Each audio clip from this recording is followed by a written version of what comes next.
Hop, voilà. Et l'autre chose que je vais faire aussi, c'est que je vais lancer le live en même temps sur Facebook. Alors, je m'excuse, je vais devoir arrêter le partage le, excusez-moi. Il y a beaucoup de choses qui se passent. Il y a trop de boutons. Hop. Donc, le live va commencer en même temps et je vais pouvoir repartager mon écran. Voilà. Sylvia, est-ce que tu me confirmes qu'on voit le plein écran? Ouais, super, merci. Alors, donc, comme je mentionnais pour les personnes qui nous ont rejoints, cette conférence est enregistrée, donc si vous ne voulez pas qu'on vous voit, fermez vos caméras. On est aussi en live. On va être ensemble pour à peu près 20-25 minutes, je pense. N'oubliez pas que on va prendre les questions à la fin, mais si vous avez des questions qui vous viennent à l'esprit, n'hésitez pas à les poser dans le chat au moment où vous y pensez. Comme ça, moi, je pourrais les prendre à la toute fin. Donc, ça va me faire plaisir de pouvoir y répondre. Et pour ceux qui ne peuvent pas assister, ben, vous pourrez voir cette vidéo en replay. Donc, pour ceux qui ne me connaissent pas, je m'appelle Audrey Chemin, je suis courtière hypothécaire au Canada sous la bannière Intelligence Hypothécaire et le nom de marque Prêt Immo Canada. Je suis spécialisée dans les relocalisations, donc les personnes qui viennent de l'étranger s'installer au Canada, et les relocalisations internes au Canada, donc les personnes qui changent de province. Aujourd'hui, ça me fait plaisir de parler avec vous d'un sujet brûlant, on va dire, qui est le sujet du financement des résidences court terme. Donc, on a beaucoup d'intérêt pour les locations court terme et on se pose toujours la question du financement et on a souvent l'impression que finalement, financer des résidences court terme, c'est facile. Et en fait, il n'en est rien. Donc, le but de cette conférence aujourd'hui, c'est vraiment de vous amener au travers des difficultés qu'on peut rencontrer quand on fait un financement pour de la location court terme, des difficultés globales aussi pour tout ce qui est location court terme, et aussi trouver des solutions. Alors, sans plus attendre, on va passer tout de suite à la partie définition. Alors, qu'est-ce qu'on a comme type de résidence? Donc, la résidence secondaire, c'est une résidence qu'on entend, qui n'est pas votre résidence principale, donc vous n'y vivez pas tous les jours, mais vous allez l'utiliser occasionnellement. Donc, par exemple, pour y aller durant les fins de semaine ou pour y aller passer quelques vacances, passer du temps avec vos amis, etc. Donc, on n'y est pas à 100% du temps, mais on va l'utiliser personnellement de façon occasionnelle. Le condo, pour rappel, c'est un appartement en copropriété. Ça peut servir des fois de résidence secondaire, mais attention, qui dit résidence secondaire dit quand même qu'il y ait un peu une logique. Donc, je ne peux pas avoir une maison en banlieue de Montréal et avoir un condo à Montréal et dire que c'est une résidence secondaire. La résidence secondaire, c'est quand même un endroit dans lequel je vais me rendre pour mes vacances ou pour mes fins de semaine. Donc, si c'est vraiment juste à côté en zone urbaine de là où je vis, ça ne peut pas être considéré comme une résidence secondaire. Donc, il faut quand même garder une certaine logique quand on va qualifier les différentes résidences. Par contre, si je vis dans un condo à Montréal et que j'achète un condo à Bromont, je peux tout à fait considérer ça comme ma résidence secondaire, puisque donc c'est un lieu commun de villégiature. Le chalet, le chalet, c'est un terme générique. C'est pas forcément ce qu'on peut entendre ou voir comme un chalet de Boiron. C'est un terme générique, souvent qui va être dans un lieu de villégiature un peu ouvert, mais ça peut être une maison tout à fait normale, mais qui va être utilisée comme une résidence secondaire. Donc, on va souvent dire je vais au chalet pour dire je vais dans ma résidence secondaire, mais c'est pas nécessairement le chalet alpin ou Boiron qu'on peut voir souvent sur les photos du Québec. Ça peut être dans une zone de villégiature ou pas. Donc, c'est important de garder en tête que vraiment, c'est un terme vraiment général. Le multilogement, donc c'est un immeuble dans lequel on va avoir plusieurs unités qui peuvent être louées individuellement. Un multilogement, ça peut être aussi peu que deux logements, mais ça peut être autant que plus d'une centaine de logements. Il y a vraiment de tout dans le multilogement et on va souvent entendre parler de plex. Alors, Le contexte de la location court terme au Canada, ce à quoi il faut faire très très attention, c'est qu'évidemment, les réglementations varient d'une ville à l'autre. Et même des fois, au sein d'une même ville, on peut avoir des réglementations et des restrictions qui vont être différentes. Donc, c'est très important de faire vos vérifications au moment où vous commencez vos visites et avant de faire une offre d'achat, de vérifier si vous avez l'intention de faire de la location court terme, si celle-ci est autorisée dans le secteur que vous recherchez. Euh, il faut savoir aussi que certaines zones vont avoir des exigences spécifiques supplémentaires par rapport aux villes standards qui pourraient concerner par exemple une durée minimale de séjour. Donc certaines villes vont dire OK pour la location court terme, mais il faut un minimum de par exemple 20 jours de séjour. À partir de 31 jours, c'est considéré comme de la location long terme légalement. Mais par contre, pour les créanciers, on va voir que enchaîner des locations de 31 jours, ça va être quand même considéré comme du court terme. Le cadre juridique, tout ce qui est réglementation locale, sont vraiment très très importants. Donc il faut faire attention, comme on le disait, aux interdictions. De plus en plus, on voit des villes qui interdisent complètement les locations court terme du type Airbnb. On a tous entendu parler des éléments qu'il y a eu sur la ville de Montréal notamment. Donc c'est important, on l'a déjà dit, on ne le dira jamais assez, de pouvoir se renseigner à l'avance. La plupart du temps, on a des licences obligatoires avec des permis annuels, des frais qui sont associés et variables, qui sont requis pour avoir le droit ensuite de faire de la location court terme. Donc, c'est pour ça que c'est important de faire cette vérification-là également. Vous allez aussi avoir la plupart du temps à facturer des taxes de séjour en plus des frais classiques qui peuvent s'appliquer pour de la location. Donc, pensez à bien vous renseigner sur la ville, quelles sont les taxes que eux ils imposent pour des séjours de courte durée. Et si vous ne vous prêtez pas au jeu et que vous décidez d'essayer de passer entre les mailles du filet, sachez que les pénalités pour non-conformité, ça peut être très salé. Donc, évidemment, on vous le déconseille. Spécificité au Québec, donc vous avez au Québec le permis qui s'appelle le CITQ. Le CITQ, contrairement à ce qu'on pourrait penser, n'est pas nécessairement transférable. Donc on entend parfois parler des clauses grand-père. La clause grand-père n'existe pas sur le CITQ.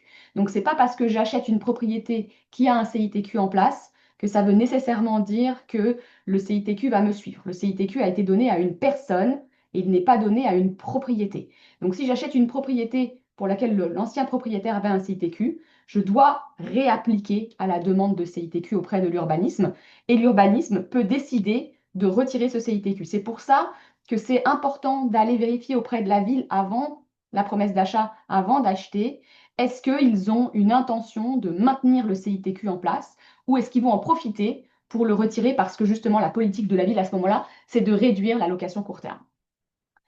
Évidemment, ça va avoir un impact sur votre recherche de financement parce que tout ce qui est zonage, villégiature, CITQ en place, ça peut avoir un impact négatif sur vos options. On en parle justement un petit peu plus loin. Alors, qui va avoir tendance à financer ce genre de propriété-là? Évidemment, on a les acheteurs individuels. Les acheteurs individuels, bah, c'est des personnes comme vous et moi qui ont envie, en fait, techniquement, de s'acheter une résidence, potentiellement une résidence secondaire, et puis faire un peu de location Airbnb en parallèle, arrondir leur fin de mois, et donc ils vont acheter en nom propre, donc acheter au personnel. Donc ça veut dire potentiellement vouloir inclure cette nouvelle propriété dans nos dettes comme on ferait un achat classique pour notre résidence principale. On va voir un peu plus loin ce qui est possible et pas possible.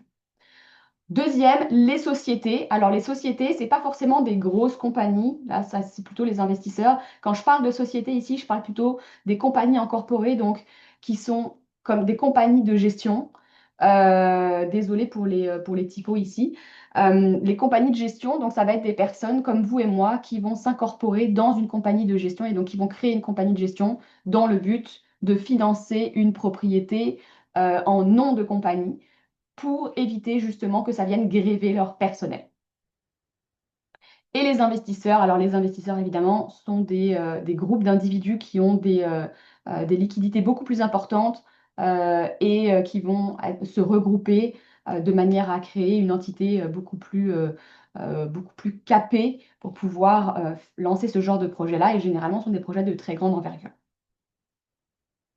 Alors, financer une location, une résidence avec location court terme, on le disait tout à l'heure, c'est très compliqué. C'est très compliqué pourquoi? Parce que la plupart des prêteurs auxquels on a accès classiquement, et ça comprend vraiment les prêteurs traditionnels, les prêteurs privés, les prêteurs alternatifs, tous ces prêteurs-là, généralement, n'acceptent pas, et juste ils n'acceptent pas de financer des propriétés en location court terme. La question qu'on me pose tout le temps à ce stade-là, c'est pourquoi? La réponse, c'est généralement que le risque est trop élevé. On le sait tous, les personnes qui viennent faire de la location court terme ne sont pas des personnes qui vont prendre autant soin du bâtiment que quelqu'un qui y vit pour toute l'année ou même que nous en tant que propriétaires. Donc, il y a un risque de dégradation de la propriété et parce qu'il y a un risque de dégradation, les prêteurs traditionnels ne veulent pas financer ce genre de propriété. On va voir après un peu plus loin qu'est-ce qui est possible de faire, mais partez du principe d'emblée, si jamais on voit écrit CITQ parfait pour Airbnb ou zone de villégiature dans l'annonce ou dans la déclaration du vendeur ou peu importe où sur les documents de transaction, ça va déclencher un refus parce que là, le prêteur va se rendre compte que finalement, c'est pour de la location court terme et donc il ne va pas vouloir aller de l'avant. Même chose, le prêteur va systématiquement rentrer votre adresse sur Internet et s'il voit popper des annonces, bah, ça va aussi déclencher des refus parce que là, on va voir qu'il s'agit d'une propriété pour location court terme. Donc, qu'est-ce qu'on peut faire ou qu'est-ce qui est traditionnellement fait? Premier type de financement, c'est un financement traditionnel, la résidence secondaire. Donc là, ça veut dire que je décide d'acheter un chalet que je vais utiliser pour mon utilisation personnelle. Donc, je vais m'y rendre les fins de semaine, je vais y aller avec mes amis. Et donc, dans ce sens-là, ce type de financement de résidence secondaire est autorisé. Donc là, on n'utilise pas la propriété pour de faire de la location type Airbnb. On va utiliser la propriété pour nous. C'est ce qui va vous être demandé au moment du passage au notaire. On vous demande de déclarer votre intention sur l'utilisation de la propriété. Ça veut dire que vous devez déclarer avoir l'intention d'utiliser la propriété comme une résidence secondaire. Donc on va par contre, lors du montage du dossier, faire un montage classique de résidence secondaire pour lequel vous pouvez mettre minimum 5% de mise de fonds. Par contre, on n'aura évidemment pas de revenus locatifs qui découlent de ça et on va devoir inclure dans vos dettes le fait que vous payez un loyer ou vous êtes déjà propriétaire de votre résidence principale. Les taux qui s'appliquent pour les financements des résidences secondaires sont des taux similaires à ceux qu'on voit pour les résidences principales. Deuxième type de financement, c'est la résidence locative. Donc là, quand vous vous présentez chez le notaire, la question qui vous est posée, quelle est votre intention vis-à-vis de la propriété? Votre intention, c'est de faire de la location long terme. Donc là, on va s'attendre à ce que vous mettiez en location et que plus tard, vous ayez potentiellement un bail long terme. Ça veut dire qu'au moment où vous achetez, si la propriété est libre de bail, donc on n'a pas de locataire en place, on va utiliser les revenus potentiels, donc revenus économiques estimés par un évaluateur, que la propriété va vous ramener sur une location long terme. Donc vous n'êtes pas obligé d'avoir un bail au moment de la signature, mais on va inclure dans le dossier le fait qu'on s'attend à ce qu'il y ait un bail long terme qui soit signé par la suite et qui serait d'un montant de X. Dans ces cas-là, votre mise de fonds, obligatoirement, c'est 20%. Et comme avec la résidence secondaire, on doit inclure le coût de votre résidence principale dans vos dettes. Donc soit un loyer, soit les paiements hypothécaires de votre résidence principale qui vont rentrer dans les dettes. Troisième façon de procéder, c'est d'utiliser l'équité sur la résidence principale sous forme donc, de marge de crédit hypothécaire ou sous forme de deuxième tranche hypothécaire. Souvent, on va entendre parler de HELOC dans le reste des provinces parce que c'est le terme anglo-saxon. Donc, on va avoir notre résidence principale. Sur cette résidence principale, soit elle est libre d'hypothèque, soit il y a déjà une hypothèque en place, mais on a de la place pour aller chercher un montant supplémentaire donc grévé sur notre résidence principale. Ce montant supplémentaire qui va être rattaché à la résidence principale, on va le sortir et on va l'utiliser pour financer ce qu'on veut. Donc là, on n'a aucunement besoin de justifier l'utilisation de ces fonds. On peut utiliser ces fonds pour absolument ce qu'on souhaite. Ça peut être clairer des dettes, ça peut être faire un voyage, mais la plupart du temps, c'est justement pour faire un investissement. Donc la plupart des personnes vont utiliser cette stratégie-là pour pouvoir financer des locations qui veulent être affichées officiellement comme une location type Airbnb, de manière justement à ne pas être limitées au niveau des typologies de financement. Si vous optez pour la marge de crédit hypothécaire, on est sur des remboursements qui sont très flexibles, puisqu'on a l'obligation que de payer, de ne payer que les intérêts, et les taux sont quand même assez avantageux. Donc, on n'aura aucun financement sur la propriété Airbnb en tant que telle, puisque tout le financement sera sur la résidence principale. Attention, c'est bien important si vous faites ça, de séparer le financement qui va servir à financer la résidence secondaire du financement de la résidence principale, puisqu'on va le voir un peu plus loin, il y a des déductions qui sont possibles. Dernière possibilité, c'est le financement commercial. On l'a vu tout à l'heure, on a la possibilité de se mettre en société de gestion pour pouvoir financer en nom de compagnie. Le financement en nom de compagnie, c'est pas parce que je me suis mis en compagnie que nécessairement je vais pouvoir accéder à un financement commercial. Attention, qui dit financement en nom de compagnie ne dit pas nécessairement que le prêteur va avoir confiance dans ma compagnie. Si ma compagnie existe depuis peu de temps ou si la compagnie n'a pas généré de revenus ou a généré des revenus déficitaires finalement, ça ne va pas forcément donner envie aux prêteurs d'y aller. Deuxièmement, les prêteurs traditionnels ne financent pas tous des prêts en nom de compagnie. C'est très, très limité. Et lorsque c'est limité, les prêteurs traditionnels, encore une fois, ne financent pas de location court terme. Donc, ça veut dire quoi? Ça veut dire que pour avoir le financement commercial, il faut être une compagnie existante avec les reins solides. Quand je dis existante, c'est avoir généré des revenus depuis au moins 2 ans et montrer un bilan comptable qui soit intéressant. Et deuxièmement, il faut trouver un créancier qui est spécialisé dans les financements pour les locations court terme. Et encore une fois, ça, il y en a extrêmement peu. Même dans les créanciers commerciaux, des créanciers qui vont accepter d'aller vers du court terme, il y en a peu ou pas. Donc ne pensez pas que le fait de passer au commercial va vous exempter des autres exigences qu'on a vues en début de conversation.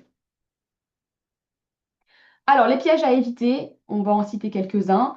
Le zonage, pensez à bien vérifier votre zonage et à vérifier si vous avez la possibilité d'avoir un permis en place ou qui va être maintenu. La rentabilité, pensez à faire vos devoirs pour vérifier la rentabilité estimée ou potentielle de la propriété que vous voulez acheter. Les coûts, c'est important aussi de tenir compte des coûts que vous allez avoir à mettre en place pour tout ce qui est taxes, permis, taxes de séjour, l'entretien, le réassort, etc. Les fausses déclarations, mauvaise idée, donc de partir du principe qu'on va avoir une intention et puis en fait finalement l'usage réel n'est pas l'usage prévu. Attention, ça ne veut pas dire qu'on n'a pas le droit de faire de la location court terme de temps en temps si on achète une résidence secondaire. Par exemple, j'achète un chalet, je déclare chez le notaire que j'ai l'intention de l'utiliser comme une résidence secondaire, ce qui est vrai, et finalement après, j'arrive à avoir les permis et je fais de la location court terme de temps en temps pour arrondir les fins de mois. Ça, on va dire que ça ne contrecarre pas, ce n'est pas une fausse déclaration puisque j'ai vraiment déclaré au départ que j'avais l'intention de l'utiliser comme une location, une résidence secondaire, ce qui est vrai. Les assurances, c'est bien important. Si vous achetez une propriété qui va faire du court terme derrière, les assurances habitation ont besoin de savoir ça. Et donc, ça va être important d'être très précis auprès de votre assurance habitation pour être sûr que vous soyez couvert en cas de dommage. Au niveau de la fiscalité et des déclarations, donc les revenus sont 100% imposables, dépendamment de si vous êtes en nom de compagnie ou si vous êtes en nom propre, le système va être différent. Mais vous avez aussi la possibilité d'avoir des déductions. Donc tout ce qui est entretien, tout ce qui est frais associés, annonces, etc., c'est déductible à 100%. Les intérêts du prêt qui servent à investir sur cette propriété sont aussi déductibles des revenus. Ce qui va être vraiment bien important de garder en tête, c'est de vous entourer d'un comptable. C'est lui qui va vraiment être en mesure de faire les bons calculs et de vous donner l'heure juste. Bon, la structuration financière optimale, on l'a vu tout à l'heure, c'est pas évident de naviguer dans ce paysage-là. Ça va être hyper important que vous entouriez des bonnes personnes, que vous ayez un courtier immobilier qui soit spécialisé là-dedans, un courtier hypothécaire qui comprenne bien votre situation et que vous ayez un dossier solide. Je le dirai jamais assez, mais la conformité avant tout. C'est vraiment important que vous soyez réglo de A jusqu'à Z pour vous assurer que vous n'allez pas avoir de problème par la suite. Donc pensez à bien vérifier tous ces éléments-là systématiquement l'un après l'autre. Alors, j'arrive à la fin de ma présentation. Donc, si vous avez des questions, vous pouvez commencer à les poser dans le chat. Mais en avant-première, je vous annonce que Cilia, qui est en ligne avec nous aujourd'hui, va nous donner une conférence exclusive dans 2 semaines, donc jeudi 19 juin, midi heure de Montréal, 18h heure de France, où elle va nous présenter une plateforme qu'elle a créée en France qui s'appelle Lance Taloc et qui va peut-être devenir aussi disponible pour le Québec. Cilia, est-ce que tu veux dire quelques mots à ce sujet? Ça y est, j'ouvre mon micro. Bonjour à tous. Ouais, avec plaisir. Donc moi, je suis investisseuse en France depuis 2021. J'ai commencé en 2021. Aujourd'hui, je gère 4 biens en location court terme, comme on dit au Québec, et chez nous, c'est location courte durée. Et un bien, celui de mon papa, qui est à 500 kilomètres de chez moi. Et j'ai réalisé au fur et à mesure, à force d'expérience, qu'on pouvait gérer des biens nous-mêmes sans les mettre en gestion dans une conciergerie qui nous prend 20 à 25% de notre chiffre d'affaires.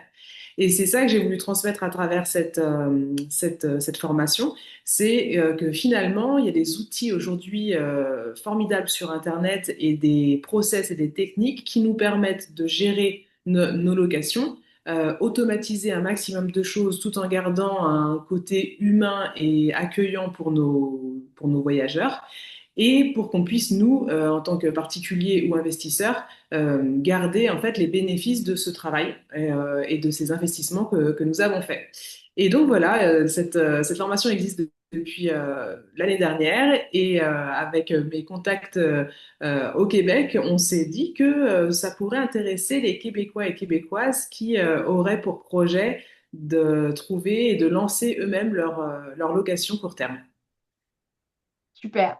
Merci beaucoup, Cilia. Alors donc, si vous êtes intéressé ou si vous connaissez des gens qui sont intéressés à gérer eux-mêmes leur location court terme, n'hésitez pas à noter cette date dans votre agenda et Cilia va nous expliquer comment fonctionne sa formation.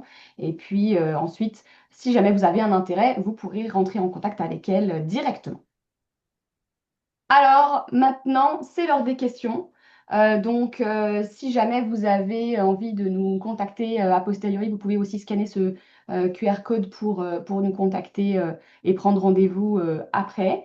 Mais sinon, si vous avez des questions, bah, c'est le bon moment, que ce soit sur Facebook ou dans le chat. Pour l'instant, je ne vois pas de questions, donc c'est probable que j'aime bien faire toujours la blague de dire que c'est parce que j'étais tellement claire que personne n'a de questions. Mais voilà, n'hésitez pas. En tout cas, si jamais vous avez des questions qui vous viennent a posteriori et que vous n'y pensez pas forcément tout de suite, n'hésitez pas à nous contacter via le QR code qui est ici pour nous envoyer un petit message ou un courriel et ça nous fera plaisir d'y répondre ou de vous mettre en contact ou de regarder plus spécifiquement vos besoins. Bon, j'ai laissé quelques minutes, je vois qu'il n'y a toujours pas de questions, donc je pense qu'on va pouvoir s'arrêter là. la formation va être disponible en replay, hein, comme je le disais. Donc, vous allez bientôt avoir accès au lien vers la formation. Et donc, si jamais vous voulez la partager, ça va nous faire plaisir. Bon, bah merci tout le monde d'avoir été présent aujourd'hui et à très bientôt. Merci. Merci.